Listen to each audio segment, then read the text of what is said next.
Bonjour, je m'appelle Éric Dubiel et je souhaite monter une liste pour les élections de 2020 et accompagner Saint-Étienne-du-Bois dans son développement. J'ai 52 ans, je suis marié, j'ai 2 grands-enfants qui ont vécu toute leur jeunesse à Saint-Étienne-du-Bois. Je suis enseignant et administrateur réseau. Alors, la curiosité, c'est effectivement quelque chose qui me qualifie, je pense. À travers les différentes grosses structures dans lesquelles je suis administrateur, parfois président, je suis là justement pour essayer de créer du lien, créer du réseau qui va nous permettre de faire avancer les thématiques. La mise en réseau, en fait, de ces différentes structures nous permettent d'envisager des choses qui sont peut-être parfois cloisonnées.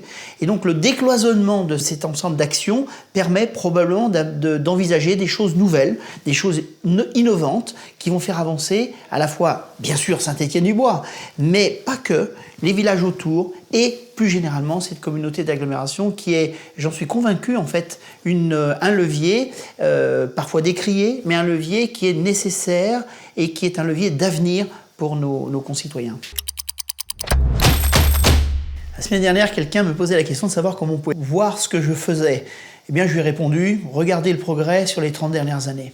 Et vous verrez, en fait, décliner mes différentes actions. Vous verrez que depuis que j'ai une vingtaine d'années, j'ai toujours été à la disposition de la population de façon totalement désintéressée. Je n'y ai gagné aucun argent. Probablement perdu la relation dans mon cercle familial, mais certainement pas gagné de l'argent. Cette action désintéressée, c'est ce qui me passionne, ce qui m'intéresse et c'est ce que je veux traduire auprès de mes concitoyens. Une fois de plus, je me présente devant les concitoyens pour pouvoir leur donner cette énergie qu'on me qualifie et puis ce réseau, tous mes réseaux, toute cette passion que je peux avoir sur l'ensemble des domaines. Et vous avez vu, j'imagine qu'ils sont nombreux. Alors, vous trouvez en fait d'autres informations. Facebook, c'est le média actuel, donc du coup, je suis présent sur Facebook. Et clairement, je pense que ma page n'est jamais une page privée. Elle est toujours ouverte sur ce que je fais pour la valorisation des actions, bien sûr environnementales, bien sûr touristiques et humanitaires. Alors, on n'oublie pas que Saint-Étienne, c'est mon village. J'y ai fait mes conscrits.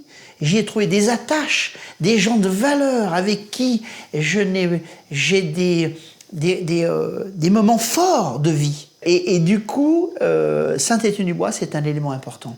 Je suis volontairement revenu à Saint-Étienne-du-Bois. J'ai habité à Bourg-en-Bresse, j'ai habité à Lyon. Et ces éléments de décision qui m'ont ramené construire à Saint-Étienne-du-Bois, construire, ça en dit long sur ce que l'on veut. Construire, c'est forger une assise à Saint-Étienne-du-Bois.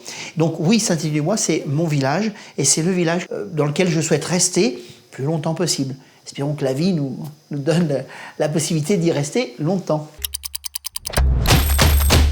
Alors évidemment, quand on se présente aux élections, il faut arriver à trouver une moyen de communication. Alors comme tout le monde, on sera présent dans vos boîtes aux lettres, au moins une réunion publique pour que l'on puisse échanger. J'espère que ces moments seront des moments forts, des moments où on aura la capacité d'échanger. Parce que de ce que vous allez nous dire, nous allons construire avec vous ce projet-là. Et comme le disait une de mes futures conseillères, nous avons envie de travailler non plus pour vous, mais avec vous. Ce message, c'est pas moi qui le construis, c'est d'autres maires dans ces grandes agglomérations. Travailler avec vous, c'est un message important. Nous sommes aujourd'hui impatients de vous retrouver autour de ce projet et de pouvoir échanger avec vous.